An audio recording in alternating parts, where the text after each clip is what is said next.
الحمد لله رب العالمين والصلاة والسلام على أشرف الأنبياء والمرسلين وعلى آله وأصحابه أجمعين.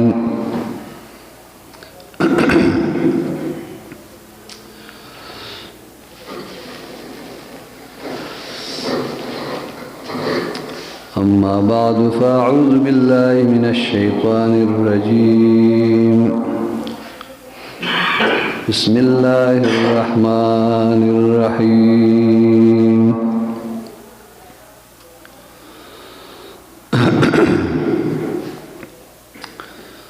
تبارك الذي بيده الملك وهو على كل شيء قدير.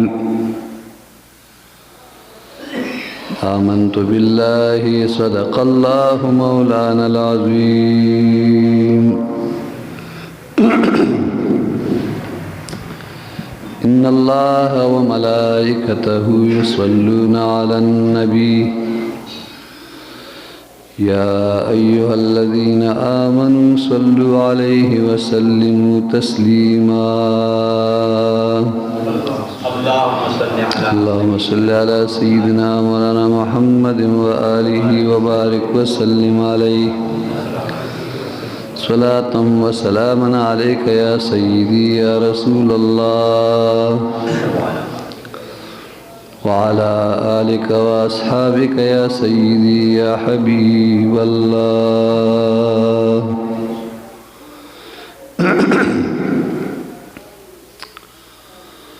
معزز و محترم حاضرین کرامو، مشرانو کشرانو، در رب ذوالجلال د مقدس کتاب قرآن عظیم الشان نا مختصر غندی حصہ ما تلاوت کا چې الله رب ذوالجلال پاغی کی ارشاد فرمائی چې تبارک الذی بیده الملک وهو علی کل شیء قدیر. برکت والا دی هغه ذات چې داغه په قبضه د قدرت کې بادشاہی ده او هغه په هر یو ممکن سیز باندې قدرت لرونکی.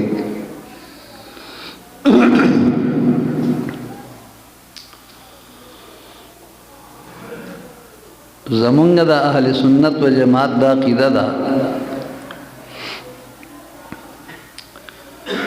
چې الله رب ذوالجلال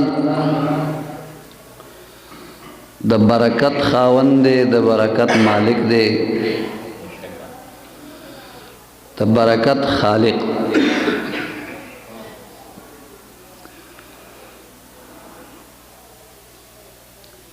داغه نه علاوه چې څومره سيزونه دي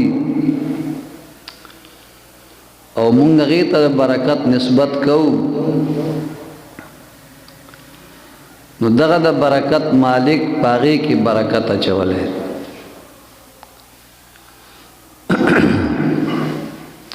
ځکه چې هغه زمونږ مولا دی، زمونږ خالق دی او په مخلوق کې ډېر سيزونه داسې دي چې هغه د برکت والا دي، خو د هغه سيزونو برکت چې دی دا خپل ذاتی برکت نه دی، بلکې دغه برکت پکې الله پاک جل مجدوه اچولی.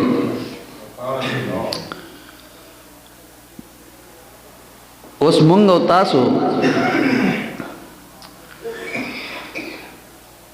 چې د کوم میاشت کې روان یو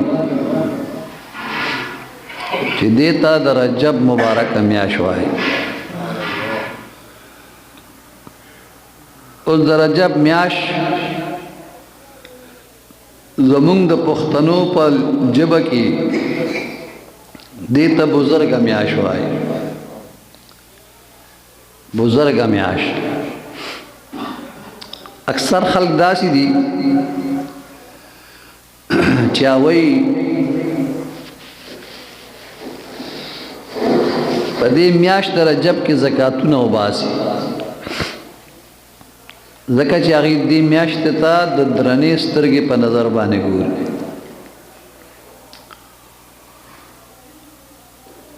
خو مونږ او تاسو که لږ د حقیقت په سترګو باندې وګورو نو واقعي دې میاشت د الله ډېر لوی فضیلت ورکړی. بلکې علماء کرامو د دې درې اسباب بیان کړي چې په دریو سببونو باندې د میاشتې ته لوی فضیلت حاصل دی، او هغه درې واړه واقعي چې ډېر د عظیم شان والا څیزونه دي. اول نمبر د هغې نه دا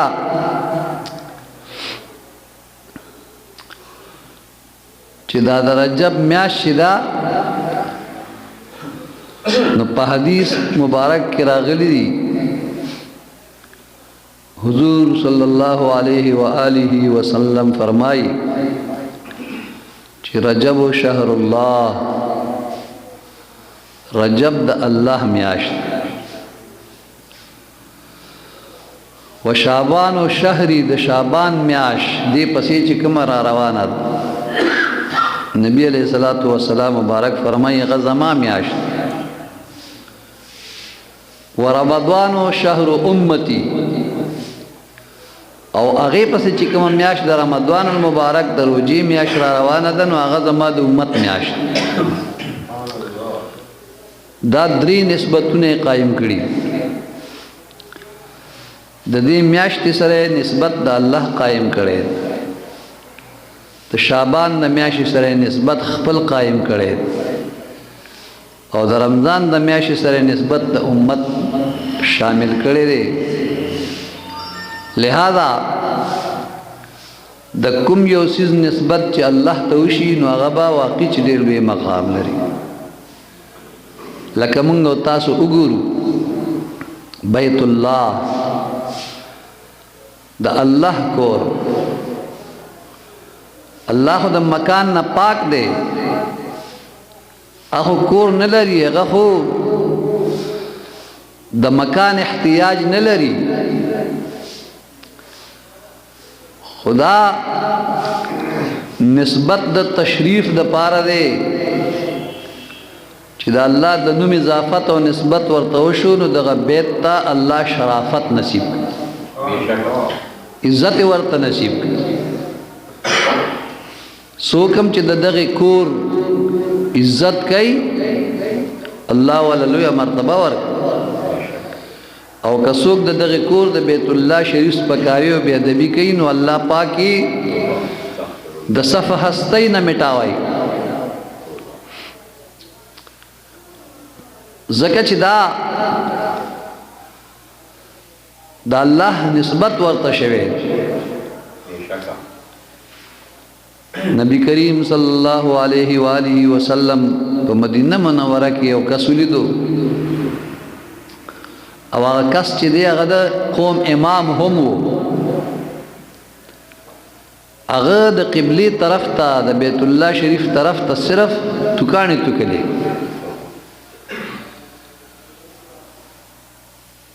صحابیو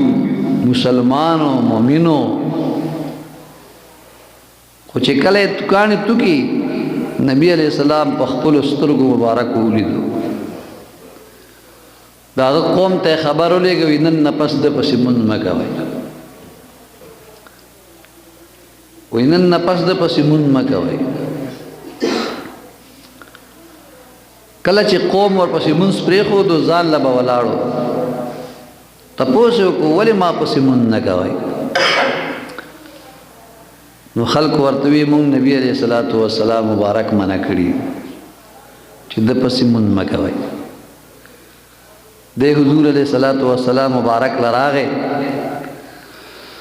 ورته کېناست قربان د الله محبوبه صلی الله علیه وسلم زما قوم ما پسې مونږ نه کوي. ما دې تپوس کو مته وی چې مونږ نبی علیه الصلاۃ والسلام منع کړي. حضور صلی الله علیه و آله وسلم ورته فرمایل چې او ما ستا قوم منع کړي دي چې د پسې مونږ مکوي. جد دی وجہ صد زخنے مپی حضور صلی اللہ علیہ وآلہ وسلم مبارک ورطو فرمائل قد ازیت اللہ ورسولہ فتاکیق سرطا اللہ ورسول تا ضرر رسولے. آغا حیران شو چی یا اللہ ما خوش ندی کری ما تا توستا رسول صلی اللہ علیہ وسلم تا سنگ ضرر رسولے. نبی علیہ السلام ته عرض کو چې قربان زه خو په دې مسله نه یم پوی چې ما الله او رسول ته څنګه ضرر رسولی. حضور علیہ السلام مبارک ورته وفرمیل چې ما په خپلو سترګو مبارک ولیدلی چې تا د قبلې طرف ته توکاڼې توکلي. د قبلې طرف ته توکاڼې توکل الله او رسول ته ضرر رسولی. توکاڼې زموږ خوله کې پرتې دي پاکې دي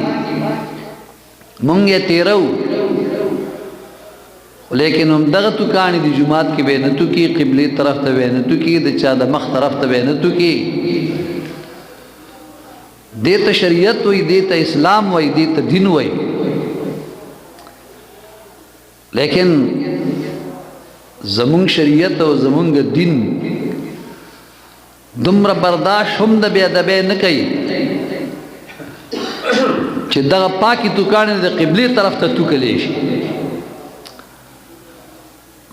اوس ګورئ چې د قبلې طرف ته صرف توکاڼې توکلي دي دومره بې ادبي شریعت نه زغمي. اوس که څوک د بیت الله دغه مبارک مقام ته کنځلې کوي نعوذ بالله یا مخ کوي ورته میتیادې ورته کوي یا ورته خپې غځوي یا چې دی د هغې نړول کوي هغه خرابوي هغې کې ګندګي غورځوي. دا به بیا څومره لوی د سزا والا کار وي. الله مونږ داسې بې ادبونه محفوظ وساتي. زمونږ شریعت دا دی چې لوی اودس دې ماتاو نو بیا به د لوی اودس ماتي په وخت کې نه قبلې ته شا کې او نه به ورته مخ کې. شا کول هم ورته بې ادبي ده او مخ کول هم ورته بې ادبي ده. حدیث شریف کې راغلی دي چې کله تاسو کې یو کس لوی اودس ماتای لا تستقبلوا القبلة ولا تستدبروها تاسو به قبلې ته مخ کوئ هم نه قبلې ته به شا کوئ هم نه ولكن شرقوا او غربوا بلکې مشرق او مغرب ته مخ او شا کوئ. اوس که مونږ وګورو چې مشرق او مغرب ته مخ او شا جایز دي نو بیا خو زمونږ شا او مخ قبلې ته راځي. دی وجه نه شارحین د حدیث وی دا حکم د مدینه منورې د خلکو د پاره اغلتا قبلې ته مخ یا شا کول داسې داسې راځي. هغې ته دا طرفونه د قبلې مشرق او مغرب هغې ته کلو دي ځکه چې د مکې معظمې نه مدینه منوره په دې طرف باندې پرته ده. نو دا حکم زمونږ د پاره نه دی دا حکم د مدینه منورې د خلکو د پاره. هغوی ته مشرق او مغرب خالی دي اخوا به مخ او شا کوي. مونږ ته شمال او جنوب خالی دي مونږ به شا او مخ دا به شمال او جنوب ته کوو مشرق او مغرب ته به نه کوو. زمونږ مخ یا شا قبلې ته راځي. نو شریعت دومره برداشت نشي کولی چیرې د بیت الله جهت ته طرف ته انسان توکاڼې توکي یا دې ورته مخ کې امیتیادې دی پته ولګېده چې یاره دا شرافت دې کور ته ملو دی دا د الله د نوم د نسبت د وجې نه چې الله ته نسبت شوی کتاب الله د الله کتاب چې قرآن عظیم الشان دی څومره لوی شرافت لري مونږ او تاسو هغه قرآن سینې سره نیسو هغه ښکلو که چېرې د هغې نه یو کپړه چاپیره وي رومال یا غلاف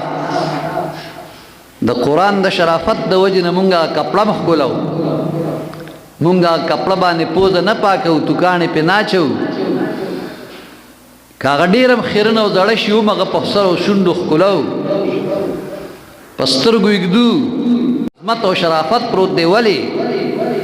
دغه کپړه د قرآن عظیم الشان نه چاپېره شوې مونږ او تاسو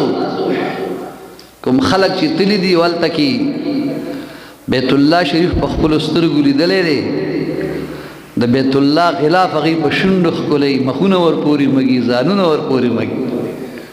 دا ولې داسې خو نه وینې کپړې په دوکانونو کې پرتې دي هغه څوک نه ښکلی خو دا د بیت الله شریف سره لګېدلی دا کپړه د قرآن عظیم الشان سره لګېدلی دې نسبت کې ډېر لوی کمال دی نو ګوره کتاب الله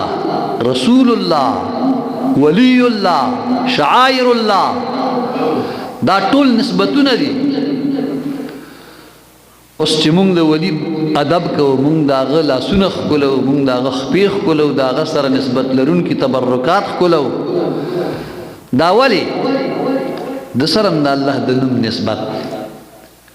چې برکت بیت الله ته ملاویږي رجب میاشتې ته ملاویږي نو ولی الله ته به ولې نه ملاویږي د ولی په سبب باندې خی طرف ته ګس طرف ته مخې ته شاته څلوېښت کورونو په مقدار رحمت ورېږي اوس چې چېرته کې هغه په خپل یو مقام کې موجود دی هلته به څومره رحمت ورېږي او بیا چې د هغه قبر مبارک وي په قبر به څومره رحمت ورېږي خو دا رحمت په پیپ کې نه راځي چې دا په قبر کې پیپ کې نه نوځي د هغه په وجود باندې پروزي دا رحمت چې راځي د هغه سره خوا او شا علاقه کې دا رحمت راورېږي اوس که د هغه قبر مبارک دی پاکانو راورېږي په خاوره راورېږي په هغلته په هغه لوښو لرګو په هر څه راورېږي نو که دغه د رحمت والا سیزونه څوک راوالي هغه کاڼې او خاوره او جارو په ځان باندې ومږي نو رحمت یې په ځان ومږه دې کې ګناه وغیره نشته ګورې یاد ساته دې کې برکت او رحمت شامل دی هغه په ځان باندې مږل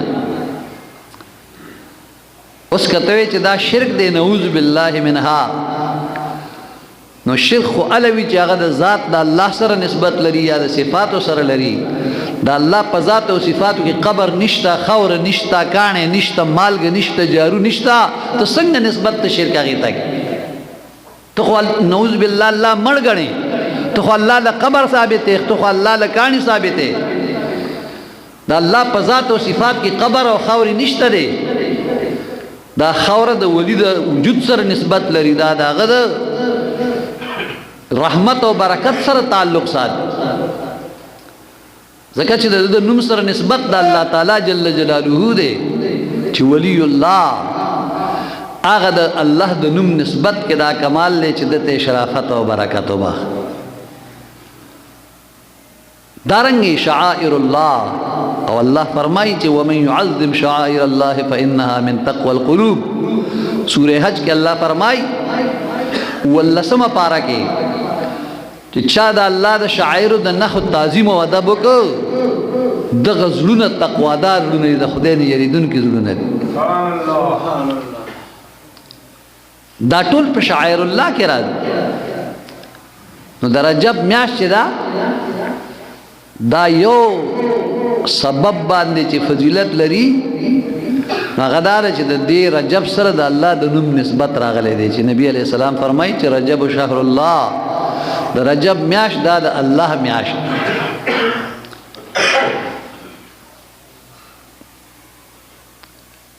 پته ولګېده چې یاره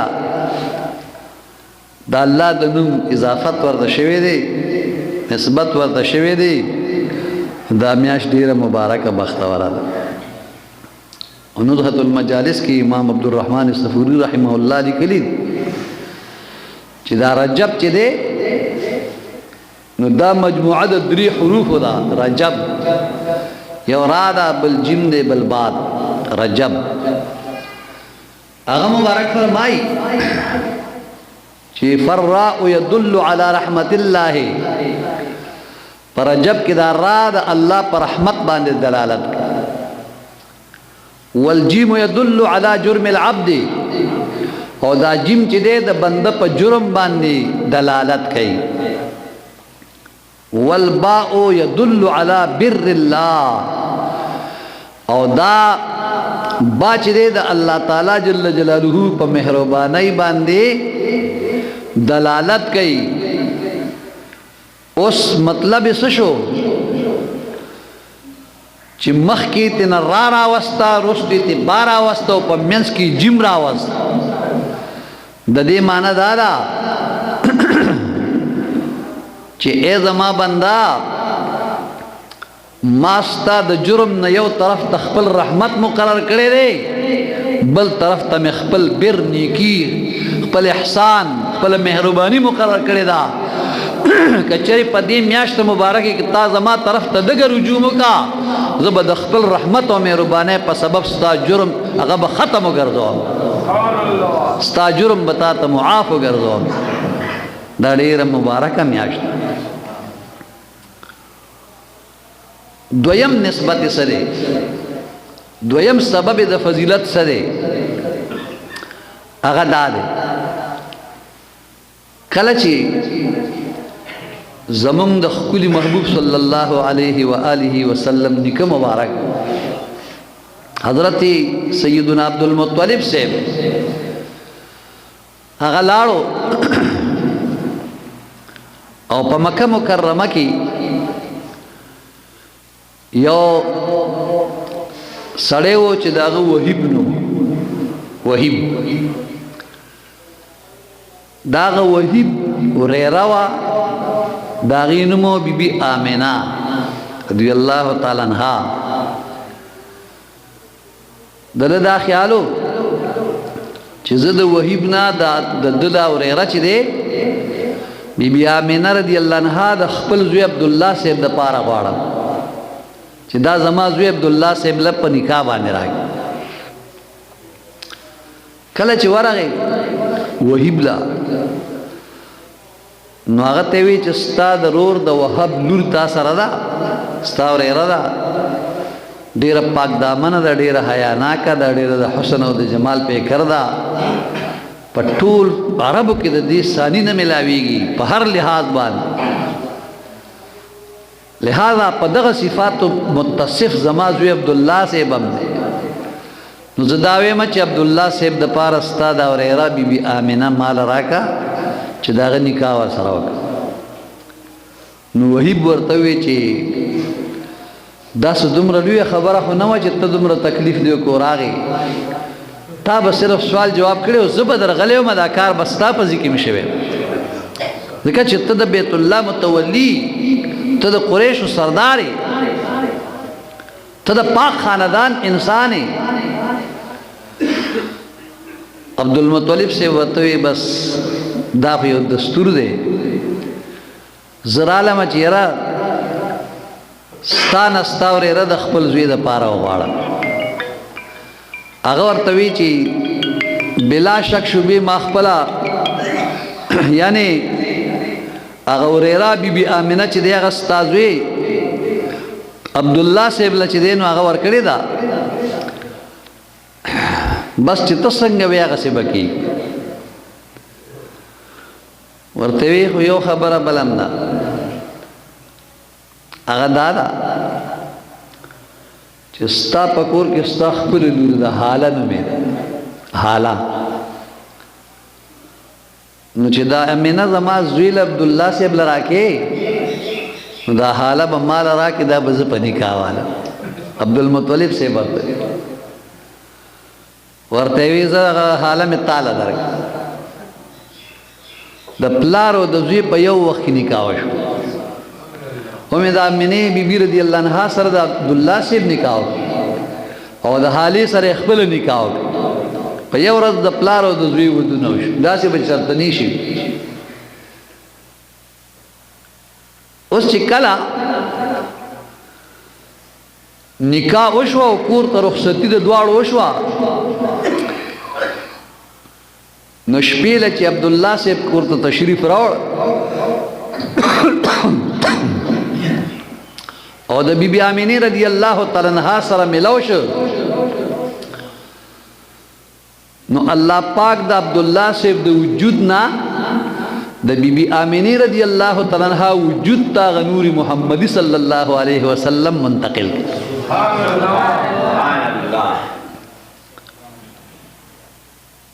چې کله دا انتقال د نبی علیہ السلام د خپل والد ماجد د وجود نه د خپل مور مبارک وجود ته وشو نو د رجب مبارک میاشو د جمعې مبارک شپه خبر ورسید د رجب مبارک میاشو او د جمعې مبارک شپه یو شاعر وای خوشاله فرشتي دی په واده د عبد الله خوشاله فرشتي دی په واده د عبد الله پیدا بشیل دوی محمد رسول الله د ذریعہ د وسیله ده نو چې کله حضور صلی الله علیه وسلم د خپل والد ماجد د بدن اطهر نه د خپل مور مبارک بدن اطهر ته منتقل شو نو د رجب مبارک میاشو د جمعې مبارک شپه اغل عبدالمطلب صاحب چې د بیبي هادي سره هغه مبارک میلاو شو نو پر روان وخت کې چې حضور صلی الله علیه وسلم دنیا ته تشریف راوړه نو د عبدالمطلب صاحب زوی شو هغه امیر حمزه رضی الله تعالی عنہ خبره رسید امیر حمزه رضی الله عنہ نبی علیہ السلام دواړه همزولي خدای وراره دی وغه تر اوس د رجب په میاشت کې نبی علیہ السلام د خپل مور مبارک بدن ته تشریف راوړ رجب یوا شعبان دوا رمضان درې شوال سلور ذوالقعده 15 ذوالحجه شپږ محرم و سفر اته ربیع الاول نه ربیع الاول کی دنیا ته تشریف راوړ کړ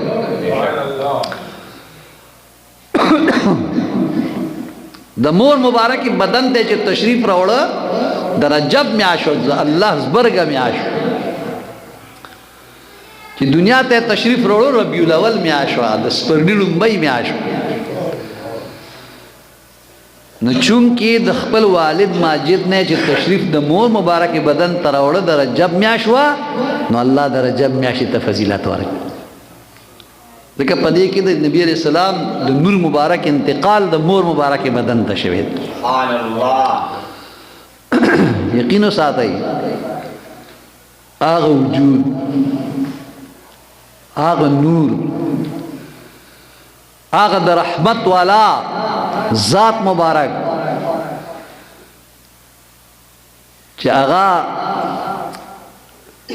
بے مثل مرغلره ده بے مثل گوهر دی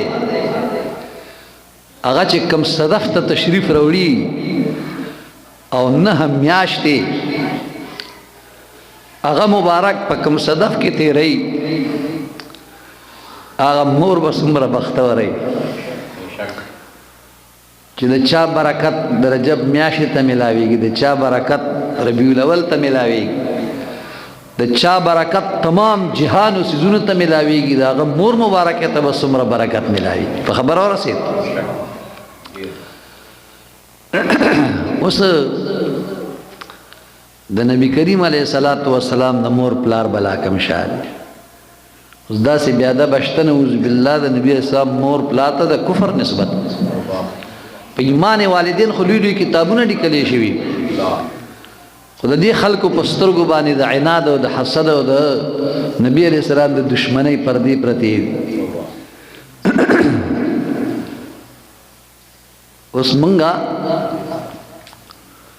اهل سنت و جماعت شکر دې دې بیا دبون الله محفوظ ساتري